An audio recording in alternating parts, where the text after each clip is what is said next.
ভাই 2015-16 সালে তিনি সাইকেলে করে সেই কুমারঘাটের গ্রামে গ্রামে ফেরি করতেন, মহিলাদের মায়েদের বোনের লিপস্টিক বিক্রি করতেন, আলতা বিক্রি করতেন, তিনি টিপ বিক্রি করতেন, চুড়ি বিক্রি করতেন, মাথার ক্লিপ বিক্রি করতেন। তিনি হিমাংশু দাস 2016 সালে ধর্মনগরে এক মুদিমালের দোকানের কর্মচারী ছিলেন মন্ত্রী সুধাংশু দাসের ভাই হিমাংশু দাস।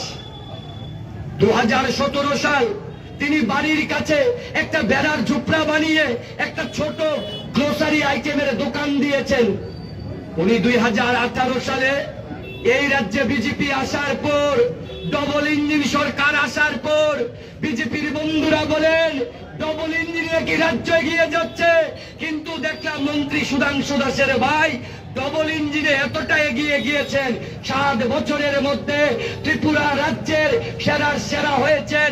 এই করের জন্য, জিএসটির জন্য যেই লোকটা 2016, 17, 15 সালে 18 সালে পর্যন্ত ফেরি করতেন, কারোর দোকানের কর্মচারী ছিলেন, তিনি এমন কি আলাদিনের চিরাগ পেয়েছেন, তিনি এমন কি কাজ পেয়েছেন, তিনি ত্রিপুরা রাজ্যের একজন কোটিপতি হয়েছেন। এটার জবাব উদয়পুরের মানুষ কি চাইবেন না? উদয়পুরের কেউ জিএসটিতে সেরা হয়েছেন কিনা?